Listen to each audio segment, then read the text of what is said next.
ดีแล้วเนาะบ้านนี้สงกรานต์แปลว่าหยังสงกรานต์แปลว่าเจริญก้าวหน้าสงก็มาจากคำว่าสังหรือว่าสงเคราะห์หรือสังเคราะห์นั่นเองการกณะนี่แปลว่า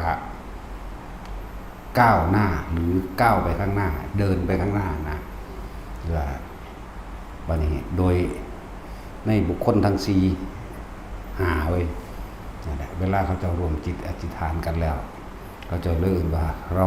จะพร้อมเพียงกันเดินไปข้างหน้าจึงแปลว่าก้าวหน้านั่นเองบ่เป็นเลขเก้าเด้ก้าวไปข้างหน้าเดินไปข้างหน้าร่วมกันเราให้ทุกคนเห็นความสำคัญใน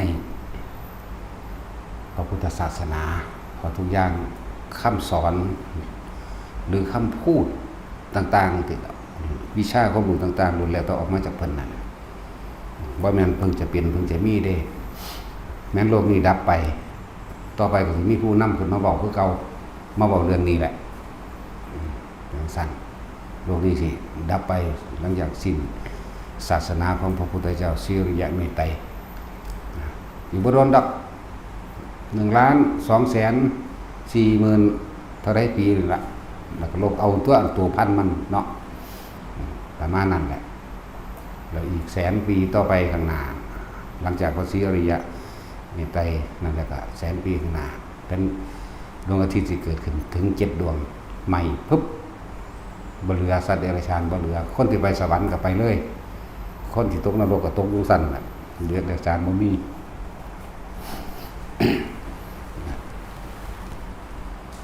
จังหวะที่มาของว่าสงกรานต์ก็เกิดที่นี่แหละเกิดที่ประเทศไทยเฮานี่แหละอยู่พระธาตุพนมอยู่นครพนมนั่นแหละหรือว่าภูเขาผู้ลูกนั้นสมัยพระพุทธเจ้าเฮากับพระอานนท์อยู่แถวนึงเอิ้นว่าผู้กำพร้าแม่น้ำสมัยนั้นเอิ้นว่าขระนาทีจริงก็วนเวียนอยู่ในประเทศไทยเฮานี่แหละบ่แม่นอินเดียดอกอันรอตุระแอะจังสิมีมาหาตัวทั้งใดคนในศาสนาพุทธที่มีอยู่บ่ชื่ออันอยู่ในอินเดียอิบราฮิมอะราฮัมจังซี่จักเป็นชื่อแมงจังซั่นสวัสดิ์สุทินสุพินจันทามีเห็นบ่ล่ะชื่อตะกี้ก็ในบาลีก็จันทาสุทิน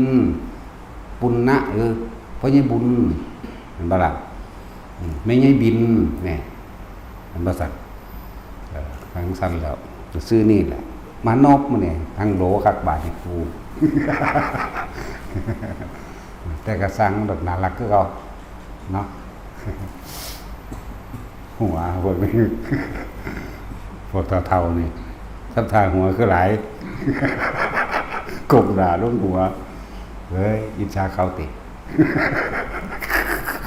ถึงหัวมันเขาน่ารักเราอิจฉาเขาติ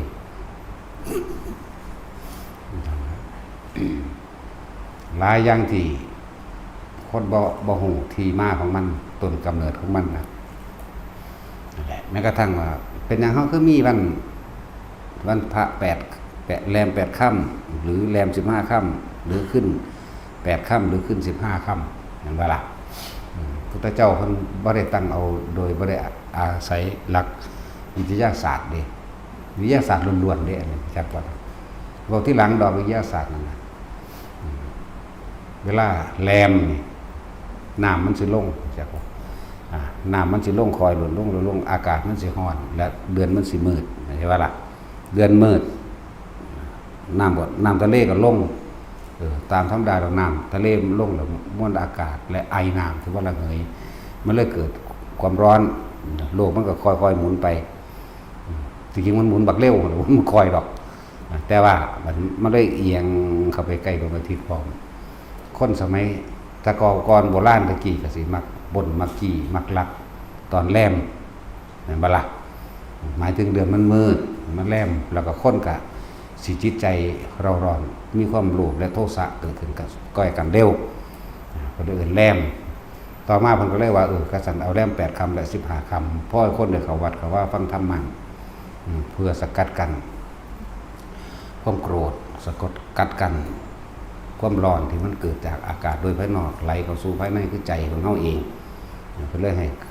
เขาวัดฟังธรรมมั่ง8 คำและแล่ม15 คำหลังจากพ้นแล่ม15 คำไปแล้วดวงโลกมันก็โคจรไปรอบดวงอาทิตย์ไปแล้ว มันก็ห่างดวงอาทิตย์ออกเล็กน้อยน้ำมันก็สิหนุนขึ้นน้ำทะเลเท่านี้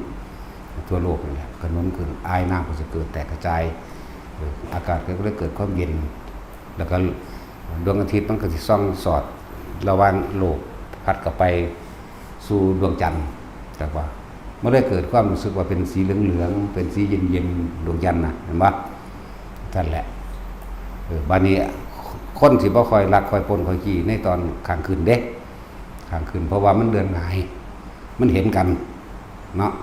แต่ว่ามันสิอารมณ์ไปอีกแบบนึงได้แบบนี้พวกนี้สิมีอารมณ์สุนทรีย์เด้อารมณ์ราคะสิเกิดพวกนี้โดยเฉพาะวันพระเนาะตัดสิน ว่าตัดสินจะมาเอาวันพระมันบอก15 คำมันบ่เจ้านี่ มันราคาเกิดการ15 คำเด้ ห่วยลูกรับแล้วด้วยลาโกยกัน ว่าเสร็จแล้วเพิ่นก็เลยให้มาเข้าวัดฟังธรรมแหน่อันขึ้น8 คำและขึ้น15 คำตัวขึ้น15 คำเด้มันแจ่มกว่าเนาะพอคนสิไปดื่มน้ำผึ้งพระจันทร์กันสิไปถอน ถอนเดือนเต็มนี่เด้แม่ว่าซั่นนั่นแหละนี่วิธีมาของการตั้งวันศีลวันพระของเพิ่นก็มีแต่ก็ที่มาคำว่าสงกรานต์เนี่ยเกิดขึ้นจากพระพุทธเจ้าเฮานั่นแหละสมัยเพิ่นเสวยชาติเป็นโพธิสัตว์นะเขาจะมารวมตัวกันคนหลายก็เลยเอิ้นว่าสงเคราะห์หรือสงสังเคราะห์นี่คือรวมเข้ากันรวมหมู่เข้าใจว่าล่ะแบบนี้การกณะนี่ มันเอิ้นว่า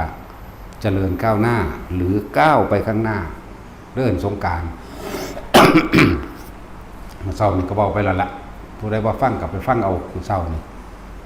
เหตุที่เพิ่นเป็นอย่างจังไดตั้งต้นมาแบบนั้นนั่นแหละที่นครพนมหรืออยู่พระธาตุพนมนี่สิเป็นที่ประดิษฐานกระดูกหน้าอกพระพุทธเจ้าบางที่ก็ซี่กระดูกหน้าอกบางที่กับไฮปลาเป็นทุกองค์พร้อม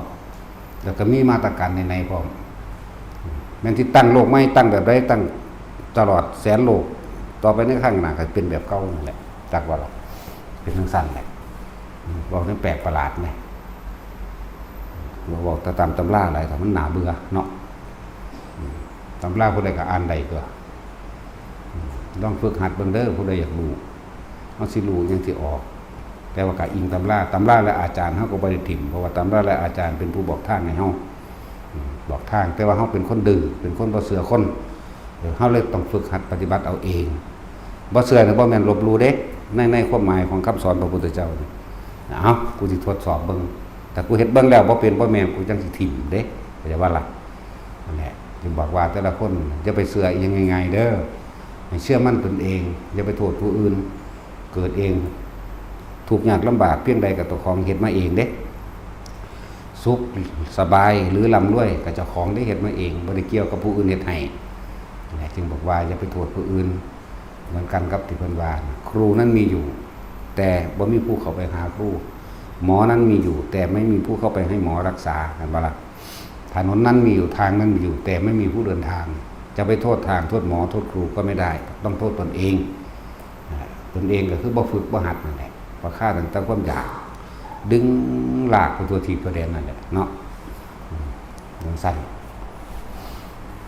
จังว่าให้ทุกคนนั่นนะเชื่อมันแต่เฮาจะใส่เหตุผลตันกะต่างๆในการไขข้อระพิจารณาแล้วก็ให้ไขข้อพิจารณาเรื่องอริยสัจสี่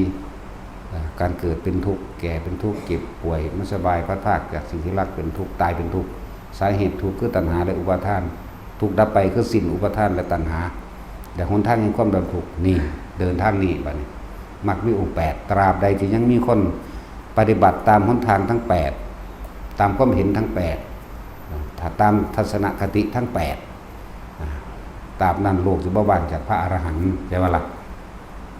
สัมมาทิฏฐิเห็นตามความเป็นจริงเห็นว่าเกิดแก่เก็บตายเห็นว่าอนิจจังทุกขังอนัตตาเห็นว่าสิ่งใดสิ่งหนึ่งเกิดเป็นธรรมดาดับเป็นธรรมดานี่เอิ้นว่าสัมมาทิฏฐิเห็นว่าสัตว์โลกไปตามกรรมนั่นแหละสัมมาทิฏฐิมันก็สัมมาสังกัปโปแปลว่าดำริก็คือคิดนั่นแหละคิดในขณะที่ปัจจุบันณขณะคิดตอนที่เราเห็นตาเราเห็นกันหูเราได้ยินอยู่เดี๋ยวนี้แล้วก็คิดเรื่องต่างๆแต่ก็คิดไปตามความเป็นจริงเห็นว่าล่ะคิดตามความเป็นจริงสรุปลงได้ตามเหตุและปัจจัยของมันว่ามีเกิดมีดับนั่นแหละสัมมาวาจาเบายังก็บอกตามความจริงคำมันโตกระทำตามความเป็นจริงสัมมากรรมโตแปลว่าการกระทำของตัวเองตามความเป็นจริงอะไรธรรมะอาชีโวประกอบอาชีพโดยสุจริตบ่ไปเบียดเบียนรังแกข่มเหงผู้ใดเฮาก็บ่เดือดร้อนเองภาษาวายโมเดสัมมาวายโมเดความเพียรชอบความเพียรอีหยังกระทำก็ได้พยายามสิ่งใดก็ตามต้องมีความพยายามตามความเป็นจริงบ่แม่นพยายามอย่างหนึ่งคือสวดมนต์ขอร้องอ้อนวอนให้ได้เกิดลาภสักการะหรือเกิดทรัพย์สินเกิดขึ้นอันนี้เป็นความพยายามที่ผิดบ่จริงนั่นบ่ล่ะเปรียบเทียบในอย่างนึงสัมมาสติเนี่ยเรื่องนี้ก็ใคร่ควรระลึกแต่ละข้อแต่ละอันแต่อย่างคำว่าสติมันมีความหมายกว้างอยู่ผิดถูกชอบประการใดมีโทษมากโทษน้อยหรือยังก็ว่าไปนั่นแหละมันก็เป็นสมาธิเองตัวรองรับคือสัมมาสมาธิแปลว่าผู้มีจิตตั้งมั่นในความดีจิตตั้งมั่นในสัมมาทิฏฐิสัมมาสังกัปโปวาจาของตัวอาชีวะวัจโมสติแล้วเกิดกลายเป็นสัมมาสมาธินี่เป็นสมาธิในพุทธศาสนานี่เป็นสมาธิในการดำรงชีวิตใส่ชีวิตการใส่ชีวิตที่บ่ผิดพลาดบ่เบียดเบียนบ่ทำลายผู้ใดผู้หนึ่งสิ่งชีวิตและทรัพย์สินนี่เป็นสมาธิแบบนี้ตั้งใจใช้ชีวิตโดยไม่เบียดเบียนผู้อื่นตั้งใจหาเลี้ยงชีพมื้อนี้บ่วักแวกบ่กินเหล้าบ่เล่นการพนันบ่ติดยาบ่ฆ่ามนุษย์แม่นบ่ล่ะก็จังซี่เลยมันนั่งเป็นของมันเองดอกแนวมื้อนี้ไปเรื่อยคนเฮาบ่รู้จักสมาธิกว่าผู้ชายเคยไปยิงนกบ่อย่างสติกยิงนกหรือปืนก็ตามมันเป็นสมาธิเอาเองเด้ผู้บ่ได้ไปนั่งฝึกอยู่บ่หน้าเนาะไปเฮาก็เล็งใส่รถนี่ลิ้วตาเขานั่นแหละสมาธิก็เลยเป็นเฮาตั้งใจทำเฉพาะคุณงามความดีซะเรียกว่าสร้างสมสิ่งที่มันเป็นประโยชน์หรือเป็นกุศลนั่นเองสร้างสมไปเรื่อยมันก็ตั้งมั่นของมันเองตั้งมั่นในความดีจักบ่ล่ะถึงว่าคนที่พ้นทุกข์ได้ก็เพราะว่าพ้นทุกข์โดยสิ้นเชิงเลยก็มีหม่องเดียวสิ้นอาสวะหรือนิพพานก็จะว่าล่ะมีหม่องเดียวนึงเด้นอกนั้นบ่สิ้นเด้เกิดเป็นจังกะสร้างเกิดไปตายคือเก่าแหละเนาะเกิดไปเก็บเกิดไปป่วยคือเก่าแหละเกิดไปตายคือเก่านั่นแหละนั่นแหละถ้าเฮารู้ขนาดนี้แล้วก็ตั้งใจเฮ็ดเอาถือว่าศาสตร์นี้เป็นมันสุดท้ายในศาสตร์นี้โลดบ่ต้องไปอย่างอื่นดอกถึงบ่ถึงกะสร้างก็มันศาสตร์นี้แหละ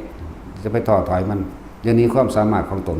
คนเฮามีความสามารถเสมอกันเบิดล่ะบ่ได้เลือกผู้หญิงผู้ชายหรอกความสามารถตรงนี้มันบ่ได้เป็นความลำบากทางกายปานใดเด้มันเป็นทางจิตเด้นี่อันบ่ล่ะทุกอย่างเกิดจากจิต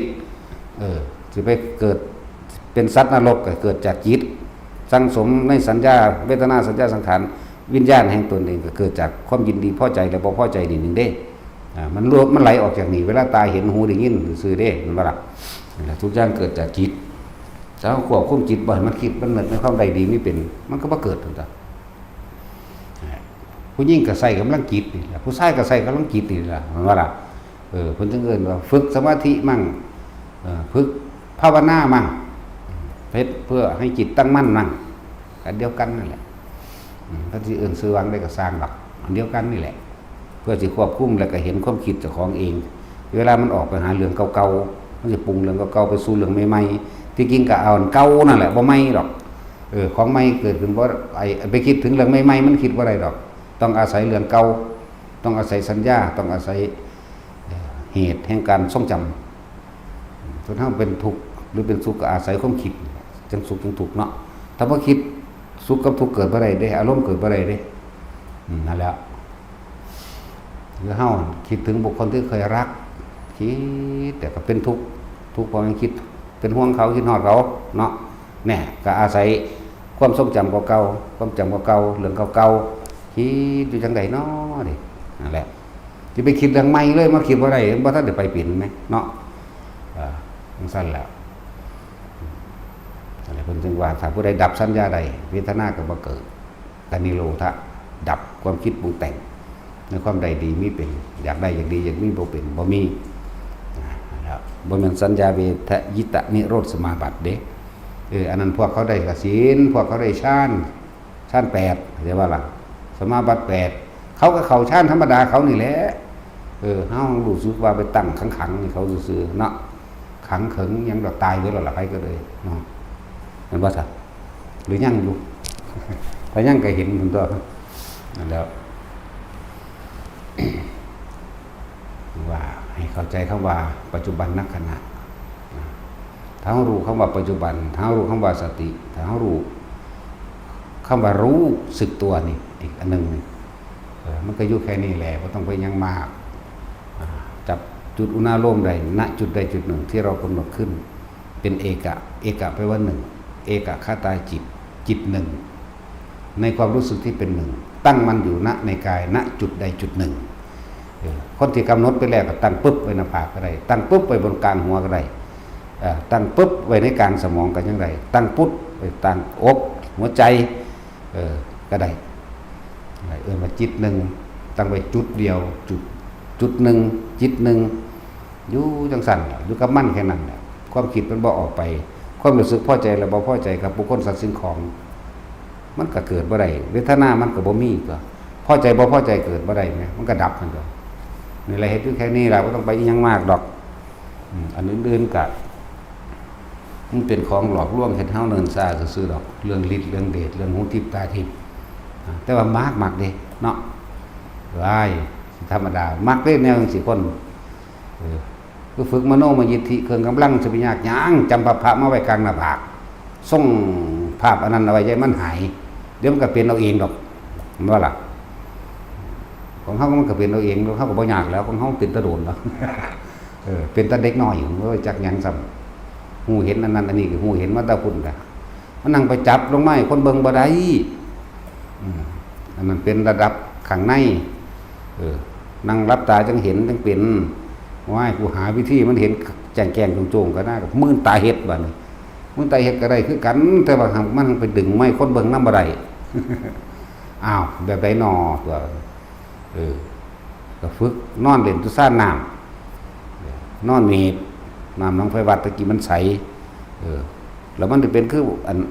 อันซ่านน้ำพาเฮาไหลไปแล้วเป็นคือน้ำลึดๆๆๆไปเรื่อยก็คอยเป็นวงกลมเข้าวันเป็นทรงกลมมันแต่วงมันต้องมีขอบแต่ว่านี่เป็นทรงว่ากลมนั่นแหละยุบยับอยู่เรื่องเป็นปากกายพึกได้บัดปั๊บเขาเดียวหูเป็นตัวว่าง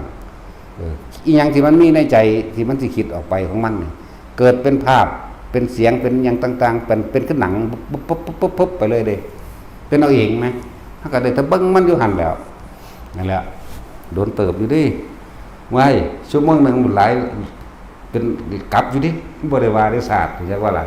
ชั่วโมงนึงไหลปุ๊บไปนั่นเป็นเรื่องเป็นเล่าแต่ว่าเร็วคักนี่แหละพวกมนุษย์ยิทธิก็เฮ็ดจังซั่นล่ะจำพระเอาก็ได้ดึงพระมาไว้ตรงกลางหน้าผากเจ้าของนี่ก็ได้พระที่เฮามักนะนี่พระพุทธเจ้ามื้อนี้ก็ได้พระพุทธรูปสีเหลืองสีขาวสีเหลืองสีแดงมันได้ทั้งหมดนะมันก็เป็นกสิณสีไปเลยตัวเห็นบ่ล่ะบ่ฮัตหลักการก็ได้ดอกนั่งจำพระนั่นบ่ฮัตว่าโรหิตกสินังโลหิตกสินังก็ได้ดอกเห็นบ่ล่ะแปลว่าหยังล่ะแท็กซี่โลหิตคือหยังสั่นบักหามึงเลือดเป็นสีใดสั่นโว้ยดิกูวันเลือดสีขาวเลือดปูกันได้สีขาวเนาะท่านแหละสีเหลืองเดเฮ็ดหัวเสียงแยงนั่นคือคิดหยังบ่ได้ได้นั่นมันบ่มีในความจำอันนี้หัวเสียงแยงนี่มันสิตันเด้เห็นบ่เพราะว่ามันบ่มีในบันทึกมึงบ่มีสัญญาเด้ซั่นแต่มันมีสัญญาในความทรงจำท่องจำทั้งสื่อทั้งเสียงทั้งสื่อแล้วก็ทั้งสีแต่ว่าล่ะจังนิรกสิณนี่มันหยังสีหยังสีเขียวมันบ่ล่ะนี่นิระแปลว่าเขียวจังซี่แหละโลหิตะสีแดง เฮาสิจำทั้งภาพทั้งสื่อได้นะว่าเฮาบ่มีสัญญามันก็เลยนึกบ่ออกนะโอทาตกะ นั่นแสดงแล้วปีตกะนั่นแหละสีเหลืองเรียกว่าปีตกะนี่เฮาก็จำสื่อมันได้พร้อมจำสีมันได้พร้อมมันก็บ่ได้ยากนั่นล่ะกสินน้ำดิก็อาโปกสินังนั่นบ่ล่ะกสินลมวาโยกสินังก็จะคือกันล่ะกสินดินมึงจักปฏิพีบ่เดี๋ยวนี้พระสุธาหรือปฏิพีก็ได้ทั้งนั้นแหละใส่ซื้อได้ก็ได้ปฐพีกสินังก็ได้หรือว่าดินก็ได้จังก็ล่ะได้ทั้งหมดนี่คือว่านั่นล่ะว่าอันนี้แหละอันเฮ็ดให้เฮาว่าเจ้าของเก่งว่าจักบอก อันแนวมื้อนี้แหละอันแนวมันดำดินขึ้นบนแปลงล่างได้อันนั้นอันนี้ได้สารพัดอันสารพัดอย่างก็อาศัยตัวนี้ถ้าได้อันนึงแล้วเพียงแต่เปลี่ยนภาพนะผู้ใดได้อันใดอันนึงแล้วเด้อสิบอกเปลี่ยนภาพและเปลี่ยนสื่อของมันแค่นั้นเองสมมุติว่าคนที่ฝึกกสิณดินไปแล้วอยากได้กสิณน้ำก็เปลี่ยนสื่อกับเปลี่ยนภาพเปลี่ยนเป็นรูปน้ำกับเปลี่ยนสื่อมันเข้าใจว่าล่ะเพียงสั้นเวลาสิยางน้ำเขาก็อาศัยกสิณดินได้ยางน้ำเข้าใจว่าล่ะเวลาเขาสิเดินไปน้ำเข้ามานิดนึงปุ๊บแล้วอธิษฐานนึกออกความรู้สึกเป็นดินปื๊ดย่างไปเลยย่างดินนั่นแหละเดินไปตามดินนั่นแหละแต่ว่าคนอื่นเห็นย่างน้ำจากบ่ล่ะอย่างสั้นไปฝึกเอาผู้ใดมักแนวนั้นก็ดีเอาเห็นว่าเป็นยางๆแบบเบาซื่อๆเห็นว่าเป็นยางๆต้องเห็นเป็นยังเบาซื่อๆว่าให้ฟังแต่กสิณอากาศดิ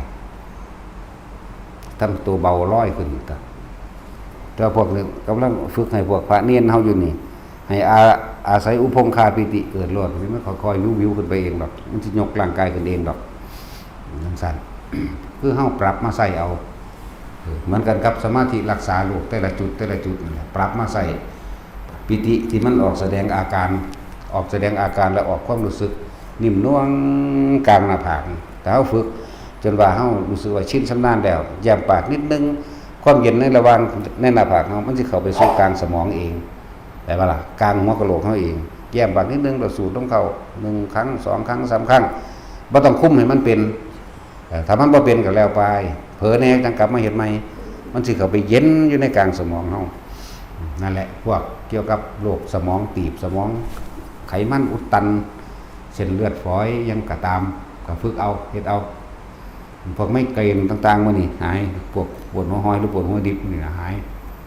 อาทิตย์นึงก็หายดอกเฮ็ดมื้อละแค่นาทีนี่แหละมื้อนี้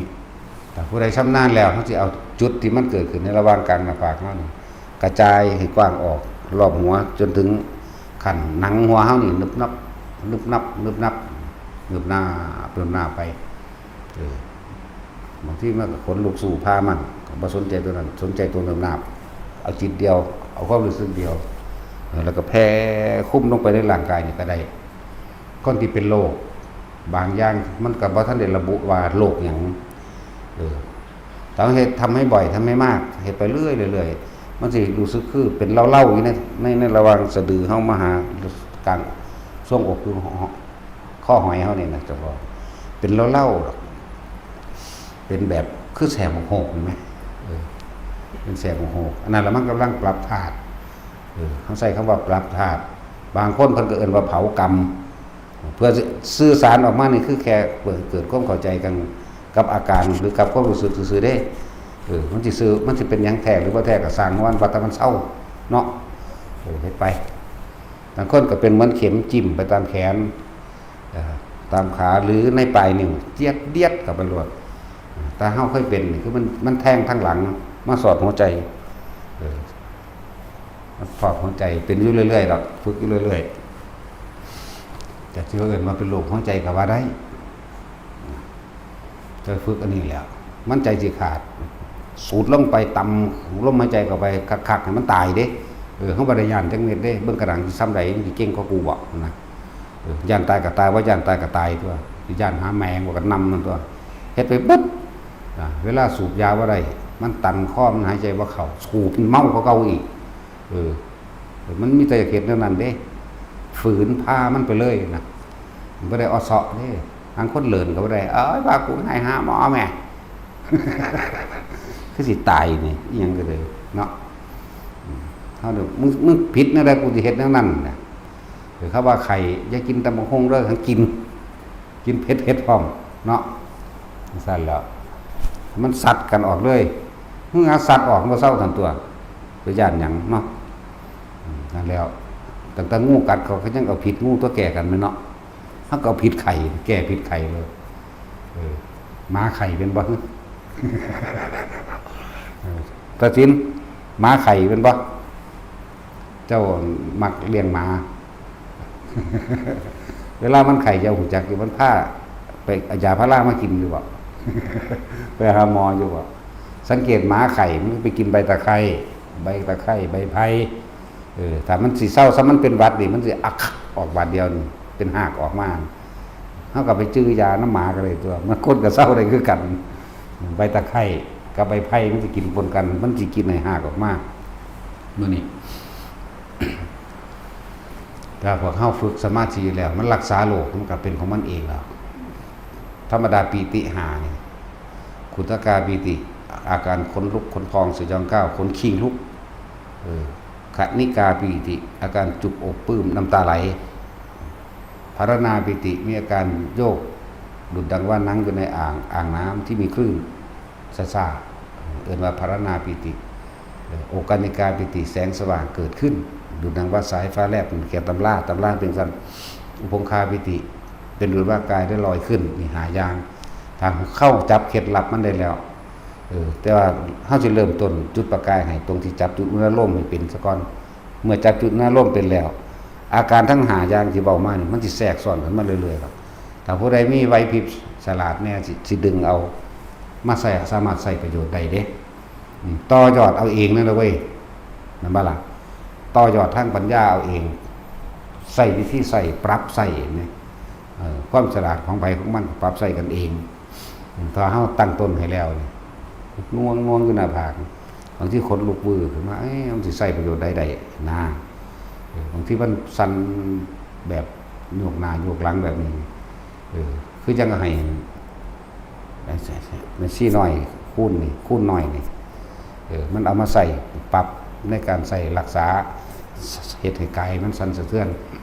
แต่ว่าบอกไว้ก่อนว่ามะเร็งกระดูกผุจะไปสั่นเดี๋ยวมันสิผุกว่าเก่ามะเร็งกระดูกผุบ่ให้ใส่ตัวหลังตัวนึงตัวมันสั่นตัวมันโยกนี่บ่ให้ใส่มาสำหรับมะเร็งกระดูกผุนะตัวธาตุร่างกายขันธ์ตัวนั้นมันบ่ทนได้พอมันสั่นอยู่ภายในแห้งเด้มันสั่นสะเทือนภายในแห้งเด้เสื้อมันจะออกมาจากคอแขนเฮาได้คอแขนนี่นั่นแหละเอาไปปรับใส่อย่างอื่นใส่ได้ทั้งนั้นทุกโรคยกเว้นแต่มะเร็งกระดูกผุมะเร็งอื่นๆได้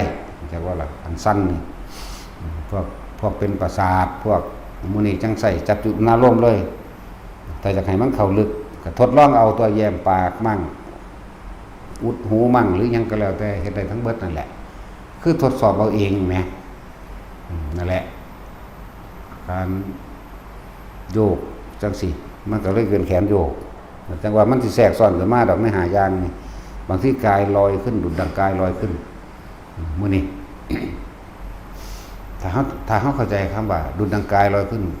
เขาใส่วิธีถอดความรู้สึกออกจากร่างกายก็ได้เลยจากว่าเวลามันเจ็บมันป่วยมันปวดใส่อาการปิติโดยอุปงคาปิติลอยออกเหมือนกับว่าเป็นมโนมยิทธิเต็มกำลังได้บัดนี้ถอดความรู้สึกถอดตัวนี้ออกไปเบิ่งมันก็ได้นี่ตั้งหากนี่คือเฮาใส่กับวิธีการแปลงแปลงใส่เบิดได้นี่จากวันอันตัวตรงกับมีอยู่มันฝึกยากบ่บอกได้ตำราก็บอกอยู่วิธีฝึกในกสิณ10นะในวิสุทธิมรรคไปเบิ่งที่สมาธิและนิเทศนะวิธีปั่นกสิณวิธีเดืองกสิณวิธีนั่งห่างนั่งไกลนั่งต่ำนั่งสูงกี่คืบกี่นิ้วกี่ศอกบอกเบิดต้องอาศัยอยู่ไกลบุคคลผู้ใดอย่าให้มีความปริโภคกังวลในต่างๆมื้อนี้มันบ่ล่ะตอนนี้เขาใส่วิธีปรับใส่ด้วยดึงอาการออกจากชั้น1 2 3นี่แหละดึงเอาความรู้สึก ต่างๆอันเป็นปิติมาใส่เรียกว่าเอายอดมันมาเฮ็ดเลยเด้พวกเขาก็ไปฝึกไปต่อยอดเอาตัวนั่นแหละเวลาโอกกันดิกาปิติหมายถึงว่าแสงสว่างได้เกิดขึ้นถ้าเขาจับแสงสว่างอะไรอันหนึ่งเกิดขึ้นได้ปุ๊บเขาให้มันนิ่งได้เหมือนกับเขาย้ายจุดอุณหภูมินึบย้ายไปที่บนศีรษะได้ย้ายมาที่กลางอกได้ป่านนี้เขาก็ใส่หลักการเดียวกันจับเอาแสงสว่างที่เกิดขึ้นใช่ปะล่ะจับเอาแสงสว่างที่เกิดขึ้นให้มันตั้งมั่นให้มันบ่ให้มันเคลื่อนที่ให้มันอยู่แบบนั้นเมื่อมันบ่เคลื่อนที่แล้วถ้าก็มันสิเป็นของมันเองบัดนี้มันสิเปลี่ยนกลายเป็นดุจดังว่าประกายผึกเมื่อกลายเป็นดุจดังว่าประกายก็สิไปเป็นเหมือนกับกว้างๆใสๆเกิดขึ้นมาใสนี่คือทะลุไปได้เลยจากรู้ยังก็นึกเอาในหันแต่มันก็สิปุ๊บเกิดมาเองดอกนี่วิธีปรับใส่อันปกติเฮาเฮ็ดเป็นเบิดแล้วแต่ว่าเฮาสิแผงคือจากลื่นคู่อยากว่าสิบักปรับแบบนี้เบิ่งกันหน้าหั่นน่ะเฮ็ดเล่นเฮ็ดทดลองเนาะนี่แนวอันที่เขาเจ้าใส่เข่าเลื่อนถาดเข่านี่เฮาขึ้นไปนั่งเลยเด้นั่งแล้วมันคือน้ำก็โยกดีแล้วก็โยกไปโยกว่าที่อันนี้บัดนี้เฮาต้องหยุดมันบ่หยุดมันหมุนปล่อยหมุนเลยนี่น่ะพวกเฮาใส่เข่าเวลาเฮาเค้นของเข่าพระนี่เห็นบ่นี่มันก็หมุนคงรวมอยู่ผู้เดียวเลยขวบขาบอยู่เฮ้ยเฮ็ดทดลองเว้ยสมัยตะกี้มันก็เป็นเน้นหน่อยหรือเน้นใหญ่บ่รู้ล่ะน้องผู้เฒ่าคนโอ้ยโคตรแบงเมืองยามใดกูสิหนีจากกูแน่สั่นเหลียใจมันบ่หนีจะเสียงดังก็เก่าอีกควงรวมอยู่หั่นแล้วเฮ้ยเฮ็ดบ่สุดแนวแล้วใส่วิธีเอากระโปรงมาตัดจักน้อยแล้วไปยืนขึ้นก็มีตัวเอามือนึงกี้ไว้กับไม้ก็หมุนลุนอยู่ธรรมดาบ่ล่มเลงเปงปางก็มีเฮ็ดเล่นเว้ยนั่นแหละเขามักทดสอบตัวแต่ว่าใส่วิธีแผลงคือนิสัยคนไทยแล้วรถอันใดมากกูเรียนแบบไปเบิดเนาะรถเขาใส่100 ปีแล้วกูยังใส่ได้เฉยเห็นว่าตัดสินบ่มีทีมดัดแปลงไปใหม่เบิดน่ะเป็นสั่นตัวตรงเขาก็เฮ็ดเป็นเบิดแล้วสิน10อสุภะ10นะรูปฌานอรูปฌานต่างๆเฮ็ดเป็นได้ละแต่ว่ามันธรรมดามือหายเฮ็ดเนี่ยเป็นแผงเหมือนกันนะแปลงใส่ก็ล้วนแล้วถ้าเป็นเครื่องอยู่ล้วนแล้วถ้าเป็นทรงอารมณ์มันเป็นกุศลมันบ่ไปคิดขาไผเด้นั่นจักว่าเป็นการพอกพูนกำลังคิดให้เกิดขึ้นจักว่าล่ะคือฝึกให้พวกเจ้าคือมือมีผู้ใดมาฝึกให้เดี๋ยวนี้บ่มีได้ล่ะเฮาทดลองเอาเองเบิดเด้นี่คือเบิ่งแล้วจับก้อนหินมาวางไว้ก็คือบ่ข้ามบ่ได้บัดนี้ก็ลองทดสอบอยู่ผู้เดียวนี่แหละเลื่อนของได้เท่าบัดนี้เลื่อนวืบคิดเอาเด้แต่ว่าต้องเป็นในความรู้สึกคือจักว่าล่ะบ่แม่นคิดเอาคือคนทั่วโลกคิดเด้บ่ได้คิดแบบนั้นน่ะใส่ความรู้สึกเหมือนกันกับเฮาย้ายความรู้สึกตัวนี้คิดออกว่าแท็กซี่เฮาสามารถย้ายบนหัวก็ได้ลงกลางสมองก็ได้ล่างอกก็ได้หรือให้วิ่งไปทั่วตัวก็ได้บัดนี้เฮาเป็นความรู้สึกอยู่ในก้อนหินนั่นเลื่อนไปตัวเป็นของเหลวเป็นเครื่องอยู่ซื่อๆพ่อบ่ได้ศูนย์คนนั้นสร้างคนนี้ซื่อๆเฮ็ดเล่นไปนั่นแหละแต่ประโยชน์มันมีเด้เวลาสิเกิดอุบัติเหตุอันใดอันหนึ่งนั่นน่ะเฮาสามารถเป็นรถสิแล่นชนเด็กน้อยหรืออันใดนึงสิตกใส่หัวเขานึงเขาสิถอดความรู้สึกนึกออกไปซื่อๆตัวนั้นสิบ่ถือเด็กน้อยนะแต่ว่าละบาดสั้นแหละมันหลายอย่างอยู่ดอกถ้ากำลังคิดมันดีแล้วผู้ใดคิดถึงเฮามันก็สิมีความรู้สึกเองหรือว่าเอิ้นว่าช่วยด้วยจังว่ามันก็สิเป็นไปตามที่เฮาตั้งอธิษฐานจิตไว้ดอกผู้ได้รับความช่วยเหลือในเหตุการณ์ประการใดก็ช่างถ้านึกถึงแล้วตัวนี้มันสิเป็นไปเองหรือว่าเอิ้นว่าอธิษฐานไว้ผู้ใดต้องการความช่วยเหลือแบบใดตัวนี้มันสิเป็นของมันเอาเองแต่ว่าล่ะมันพันคนแสนคนมันสิมันลงผู้เดียวบ่ได้ก็ต้องกระจายไว้ตัวเนาะแยกภาคบ่แม่นตายภาคเนาะตัดสินนี่เสาบันไดแบบก็นำไปด่า แยกออกเหมือนกับเขาเป็นสถานีเดียวแต่ว่าเขากระจายออกไปตามเขากับปรับคืนรับคือวิทยุเนี่ยเนาะคืนรับภาพรับเสียงใดคือโทรทัศน์นั่นแหละแต่มันจะตั้งตรงว่าขอความช่วยเหลือแบบใดตัวนั้นก็สิแสดงเองดอกหรือเป็นเครื่องเล่นซื้อดอกเฮ็ดไปซ้ำตายบ่ได้เฮ็ดไปยังเฮ็ดไปแต่ซ้ำตายซื้อคือเมื่อนี้เขาก็สามารถไปทดลองแตกแขนงไปอย่างอื่นอีกก็ได้กระดาษออกจากผ้าเขาก็สามารถแตกแขนงหรือต่อยอดไปอื่นๆอีกก็ได้แม้กระทั่งเอาตัวเองออกจากผ้าพระมุนีเขาเอาเน้นนะโมกิ่งออกจากผ้าเขาก็กิ่งออกเลยบ่แม่นเน้นนะโมขังเลยผู้นี้พวกผู้นี้เด้พวกนี้เด้กำลังคิดเขาดีเองเขากิ่งพับมันเข้าไปคือพับนั่นแหละแล้วเขากิ่งขึ้นมาน่ะมันก็คูรูเรื่องผ้ามันเด้แล้วเอาพูดน้อยๆเด้อส่วนแต้วอ้วนอย่าไปกิ่งเด้ต้องใส่ผ้าใบคุ้มรถพุ่นเด้อันรุ่นนั่นล่ะเนาะรู้จักบ่ผ้าใบคุ้มรถรุ่นรถพ่วงเห็นไหมเอากิ่งไปแล้วนะเอาเลยนะเลยต้องใช้ผ้าใบแบบเย็บต่อกัน2ผืนพุ่นเด้รุ่นนั้นใหญ่โพดกิ่งคุมลุมอันบานี้จะเอาคนอื่นมาพลิกมันกระสุกไปต้องเอารถแมคโครมาดันกิ่งไปมันจังสิได้สักชาติแล้วรถแมคโครแต่เอามือแมคโครดันไปมันจังสิกิ่งให้แต้วใหญ่อันนั้นบ่แม่นแต้วคอโตปากปิงปากย้อนตาเหลือกแต่มาอยู่วัดป่วยโหลดแต่ไปเล่นน่ะขี้เขี้ยวทะเลนยังเห็ดยังบูจังสิโอ้ยเตเสะอยู่อูดหูดอยู่นางทองก็เลยยังไปมันนั่นอันนี้อยู่อีหานี่เนาะขี้ไล่วันนี้เฮ้ยมึงกินหอยบักไล่ปะตาสินสิตายแล้วหัวมึงบักไล่นะโมพุทธายะยะตาสินจะเห็นน้ำบอกไปกับตะพูดอยู่บอกเขาเอาอ่างน้ำมาเด้อาจารย์สันมันเห็นน้ำมนต์แมงมันเป็นบาได้สะดวก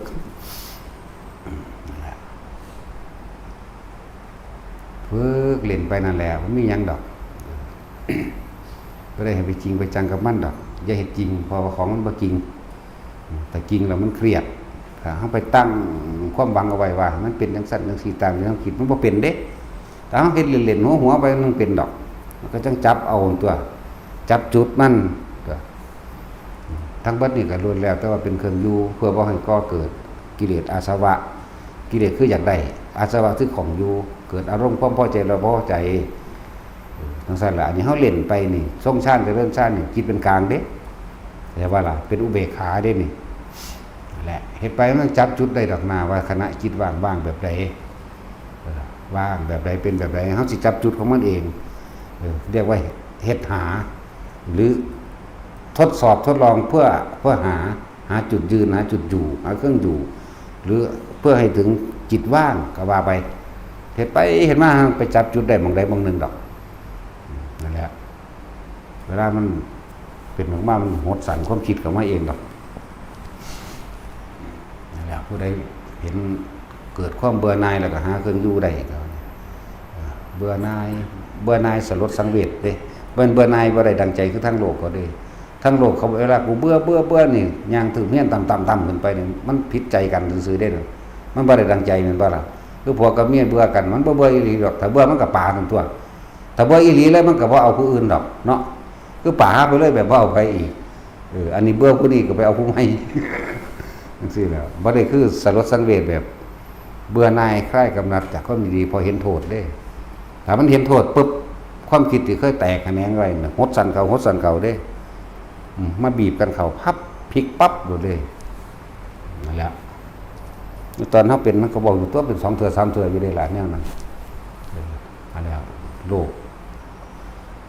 จักรวาลอากาศนี่กับโลกหมุนใส่กันแตกระเบิดนั่นก็มีเบิดนี่แหละ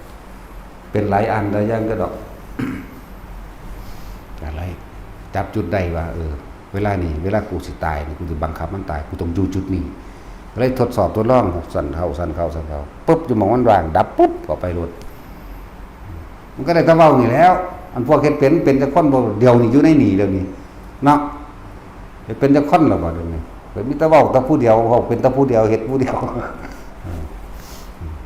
ความคิดมันแล่นเข้ามาร่วมตัวกันนี่ปุ๊บมันก็มาดูอยู่ซื่อๆนี่นั่นแหละเวลาอยากตายเฮ็ดจังซั่นแหละบ่อยากจักเวทเนาะแต่สิมึงเฮ็ดเป็นแล้วบ่ มันบ่ยากดอกมึงส่งไว้โดนๆแล้วมันสิเป็นเราเองแล้วมึงสิจับจุดได้ดอกแต่อย่าบอกว่ามันสิประคองจิตประคองความคิดจักว่านี่มันสิหาจักวิธีดอกก็ยังว่าให้เฮ็ดทดสอบหาจุดที่มันตั้งหาจุดที่มันใช่จักว่าเพราะว่ามันถึงจุดได้แล้วปุ๊บบัดนี้กำหนดได้จังว่ากำหนดได้เด้ทั้งเบิดนี่เฮ็ดเพื่อสิบ่มาเกิดดอกบ่แม่นเฮ็ดสิเอาสิรางวัลอิหยังเด้จะบ่ล่ะบ่ได้เฮ็ดเพื่อรวยบ่ได้เฮ็ดเพื่อสิบ่ตายบ่ได้เฮ็ดเพื่อสิได้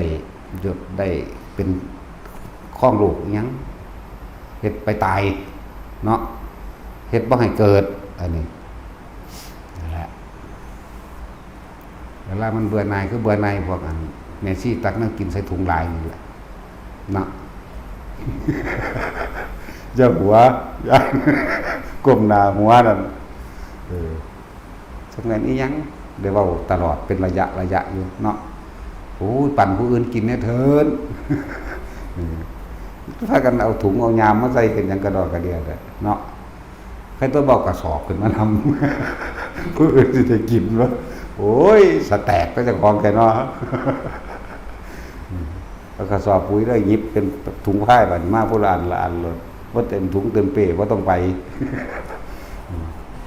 ตักเอาตะพ่ออิ่มเจ้าของเนี่ยปานนั้นไปกินคาบเดียวว่ามันกินหาคาบมึงติ โอ้ยยังเป็นเท่าไหร่พวกนี้หรือว่าตลอดเอาตะพ่ออิ่มเจ้าของแค่คาบเดียวนั่นแหละบ่ต้องเพื่อเข้าใจว่าการที่ไปคิดไว้ว่าเพื่อนเป็นความเคยชินในกิเลสอาสวะความเคยชินในความอยากได้เด้นรู้จักบ่ล่ะพวกเจ้าเพื่อผู้นั้นพวกเจ้าเพื่อผู้นี้บ่ต้องไปเพื่อเขาเขาก็มีตีนมือคือกันตัวแม่นว่าล่ะเนี่ยมันแหลมคมขนาดนั้น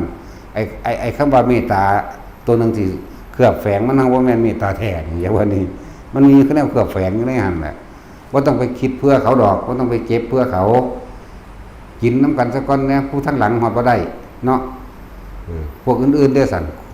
พวกเขาทำการทำงานอื่นๆบ่แม่นแม่ซี่ได้สั่นเขาก็บ่ได้กินเลยเนาะทั้งท่านแหละเฮาก็กินเอาเฉพาะอิ่มเฮาซะนั่นแหละกินน้ำกันอยู่ในครัวเบิดสักก้อนจังปั่นกันอีกทีนึงเห็นบ่ล่ะมันบ่แม่นแค่นั้นเด้พวกคนงานคนงานเป็นคนงานบ่ได้จ้างคั่นเด้มีแต่จิตอาสาเด้บ่มันสิเขาอดอยากปานนั้นนั่นแล้วก็เหลือไว้ให้เขากินน้ำแน่นะบ่แม่นขนไปเบิดตั้งแต่กี้มีเลี้ยงหมา โอ้ยยังป่าจระเม็ดไปที่ละ20 โลไก่เขาคั่วไว้เฮ็ดยังบ่เช้าก็ไปอีก20-30 โลจักมันยังก็รอเลยครับอันนั้นก็เลยเนาะแต่เรื่องพญาซี่กินอิ่มบ่เป็นกินหาคาบก็พอแห้งแล้วยังว่ามีผู้ไปเอาร้อยเอาอาหารไปกับหมาอีก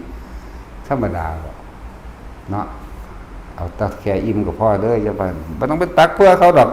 มีแต่ผู้อ้วนๆนี่ไงเบิดล่ะไผก็เลยมันว่าจังซี่เขาหากินเอาเองหรือว่ากินก็สร้างมันเป็นหยังอ้วนกับปันล่ะ ทุกคนก็ยังบอกอยู่เรื่อยๆว่าให้คำว่ารักกันดุจดังแขนขาอวัยวะเดียวกันเขาคือเฮาคือเขาแบ่งปันเขาก็อยากอิ่มเฮาก็อยากอิ่มแต่วันนี้เฮาก็อยากอิ่มอยู่แต่ว่าจากเลยเถิดกว่าเขาหรือว่าแม่นนะลดลงมาเด้อให้มันพอดีพองามแหน่จักสิเอามายังกระสอบก็เลย เอาถุงมาถือแหน่ยามนั่นก็มาใส่ห้วยเอากระสอบโลดนะ เวลาสิลุกขึ้นไปขึ้นมันแบกใส่มาอึ๊บตุกตักไปใหญ่ตุกตักอยู่ผู้นึง เอารถเข็นให้มันสุกเพราะว่าได้ลมซื้อบ่แม่นได้ว่าขนของเข้าใจว่าล่ะตุกตักไปว่ามันธรรมดาเด้นั่นเอากว่าหมู่อีกขาบ่ดีนั่นเนาะแหละลดหย่อนพอลงมากินเพียงพอประมาณในตัวเองต่อ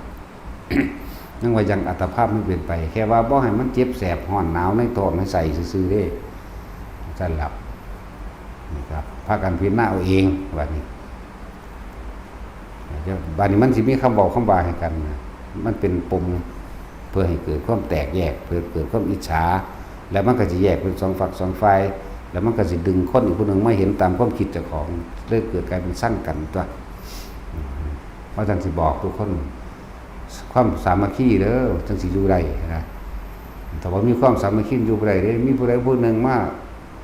ลูกหลานทำลายนี่เอาแม่มึงคือว่ามึงเก่งแท้เด้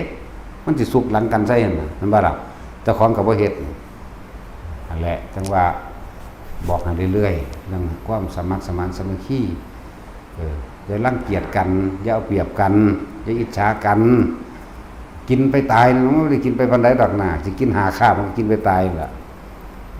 เศรษฐีมันสิกินกาแฟในถ้วยทองคำมันก็กินไปตายแล้วมันสิกินไปเป็นดอกเนาะสั้นแล้วแบบนี้ถ้าพวกเฮาจักแค่กินเพียงแค่ว่าอยู่ได้มันก้มกินน้ำอยู่ในร้อยควายมันก็อิ่มแล้วมันก็อยู่เท่านั้นเลยนั่นว่าซั่นกินยังได้ก็อิ่มยามนั้นเด้เนาะแท็กซี่มึงเป็นคือกูอยู่บ่กูกินข้าวนั้นกูก็อิ่มโลดกูบ่อยากโลด จักว่าล่ะแต่สินจะเป็นอยู่บ่จะกินข้าวยังได้เจ้าอิ่มโลดมันบ่อิ่มแล้วจะว่าอยากหยังโลดเด้เนาะเห็นบ่ล่ะ จังซั่นก็จะเป็นคนโหยหาจะเป็นคนหิวให้เป็นคนอิ่มให้เป็นเหมือนกินข้าวกินน้ำได้ก็อิ่มน้ำนั่นบัดนี้ใจของเฮาสิกินหยังล่ะเข้าใจบ่ล่ะถ้าใจของเฮาความจิตของเฮานั่นน่ะมันอยู่ในกายของเฮาเองมันก็อิ่มแล้วเด้นั่นน่ะมันก็บ่โหยหามันก็บ่หิวมันก็บ่เจ็บแสบปวดร้อนในความรู้สึกเห็นบ่สั้นตัวที่บอกอยู่เรื่อยๆนั่นน่ะอาหารใจคือหยังก็คือลมหายใจอาหารใจคือหยังก็คืออาการปิตินี่เองเห็นบ่นี่แหละคืออาหารใจแต่มันกินอยู่ตลอดมันก็อิ่มอยู่ตลอดตัวมาล่ะอันนี้มันบ่ค่อยกินหรือว่าอิ่มก็ยังว่ากินยามใดอิ่มยามนั้นก็กินตลอดมันก็อิ่มยามนั้นตัวเนาะบ่แท็กซี่อันนี้มันบ่ได้อยู่กับลมหายใจบ่อยู่กับความรู้สึกในกายแห่งตนเองพูดมันไปโหยหาโหยหิวกับเรื่องอื่นๆพุ่นยังอยากรวยอยู่สิรวยไปหยังแต่มันเลยตายบ่ทุกคนเราอยู่นี่กันเลยเนาะเวลาใดที่เฮากลับมากินอาหารใจของเฮาเองคือลมหายใจนี่คือความรู้สึกในกายนี่กายเวทนาจิตเวทนากายจิตมันก็อิ่มปิติเบิกบานเรียกว่าอิ่มอยู่ตลอดเพราะว่าเฮาบ่ได้ไปเสพอย่างอื่นโดยภายนอกทางนอกเฮาไปคิดถึงเรื่องนั้นเรื่องนี้บักนั้นบักนี้อยากได้นั่นอยากเป็นนี่เนี่ยโหยหาตลอดหิวตลอดบ่อิ่มเนาะกลับเข้ามาสู่ลมหายใจอยู่กับความรู้สึกในกายมันก็อิ่มของมันเองมันก็บ่หิวหั่นตัวนั่นแหละเรื่องกินอาหารกายกับอาหารใจอย่างสั้นมันยังมาบ่ได้คือตรุตรีดมันผู้ใดโทรมาตอนนี้หรือว่าตั้งฟาดทิ่มกันน่ะ คือว่าปิดของไผปิดในเพิ่นแน่ผู้ใดปิดบ่เป็น จังว่าให้ฮู้จักเวลาเฮากินข้าวยามใดเฮาก็อิ่มยามนั้นลองไปเทียบเวลาเฮากินอาหารใจอาหารทิพย์ของเฮาเองคืออาการปิติอันเกิดจากลมหายใจตั้งมั่นเป็นหนึ่งแล้วมันก็อิ่มเหมือนกันมันก็บ่โหยหามันก็บ่หิวมันก็บ่เจ็บปวดแสบร้อนและกังวลมันบ่ได้มีหยังได้บัดมันก็อิ่มจังซั่นนั่นแหละจังน้อยๆเฮากินอาหารทิพย์ตัวนั้นแหละทิพย์กับอาการปิตินั่นคืออาหารทิพย์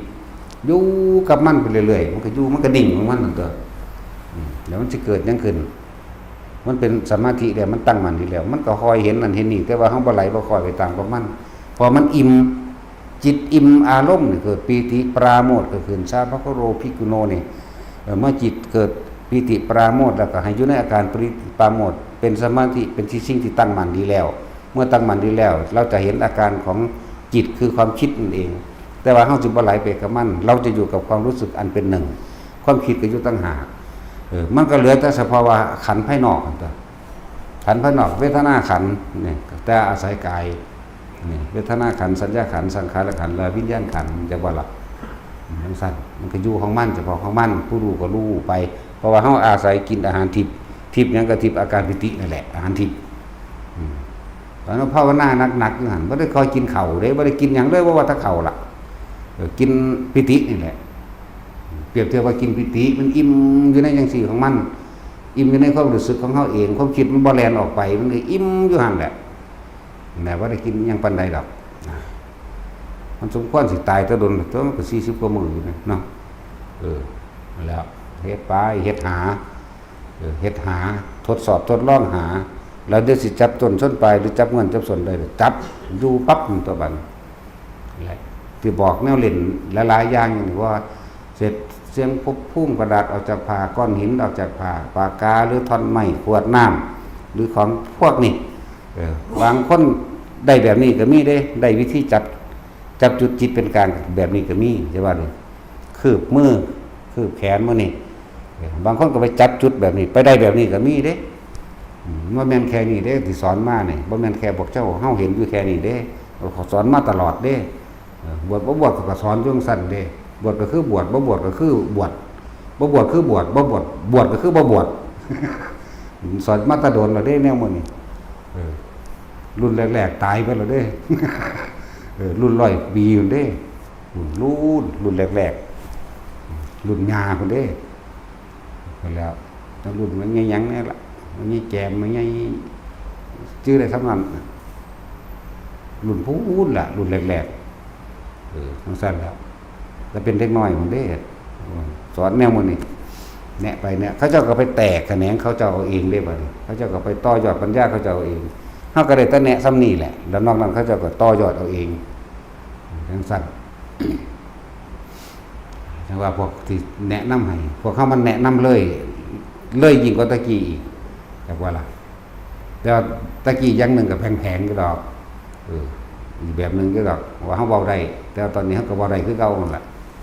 นั่นแต่สิข้าวเลยมาปิดปากเตะปากไงก็พูดเลยมาฟังบ่ได้สั่งตัดสินออกรถลุยเผามีอย่างยังอีกระบาดที่ให้ฝึกหัดเล่นนั่นนะมีผู้ใดร้อยตัวใดระดับใดหรือยังครับพากันแอบเฮ็ดเอาอันร้อยตัวเฮ็ดตัวร้อยเฮ็ดซ้ำใดซ้ำหนึ่งหัวด่วนแน่กับย่านโลดเว้ยมันหัวแตกลงไปยังเนาะแต่เฮายังอีลูกปุกปักไปว่าตำรวจนำเอาบ่เคยยอมแพ้บ่เป็นเด้อดิแพ้บ่เป็นว่ามันสู้กับผู้อื่นเด้สู้กับเจ้าของเด้สู้กับผู้อื่นมันบ่ได้ย่านเด้บ่ได้ย่านผู้ใดในโลกนี่ย่านเจ้าของผู้เดียวแม่นบ่ซั่นย่านเจ้าของผู้เดียวเพราะการกระทำทั้งเบิดมันขึ้นมาหาเฮาเบิดเด้อซั่นสมมุติว่าไปฆ่าเขาฆ่าขึ้นซั่นนั่นแหละมันเป็นตาย่านเจ้าของเขาสิฆ่านั่นแหละอันใดที่เฮาทดสอบทดลองบ่ได้นี่บ่มีทางว่าสิเฮายอมแพ้บ่เคยแพ้บ่แพ้เจ้าของนั่นแหละก็มักเอาชนะเจ้าของเรียกว่ามันบ่มีแพ้แบบนั้นมันผู้อื่นบ่เกี่ยวกับผู้อื่นอันนี้ทดสอบทดลองไปคืบแขนนี่คือก็สอนให้แล้วพากันไปแตกแขนงเอาเองพากันไปต่อยอดเอาเองกระดาษเอากระพาก็ต่อยอดเอาเองหลายอย่างก็ดอกแขนสั้นโยกหรือตัวร้อยก็พากันไปแตกแขนงเอาเองเป็นเครื่องอยู่เครื่องเด่นนึงเด้เฮ็ดไปซ้ำตายเด้ว่าได้เฮ็ดไปหยังเด้แต่ว่าเลี้ยวเฮ็ดไปเฮ็ดมันจับจุดได้ดอกหน้าปึ๊บเข้ารถมันเป็นดอกหน้าบางคนก็เกิด1คณะบางคนก็2 3คณะนี่แล้วแต่พวกนี้เฮาบ่ฮู้จักล่ะแล้วแต่คณะแม่งยามใดล่ะกูมั่วไปเบิดเนาะจังซี่เอาสวัสดี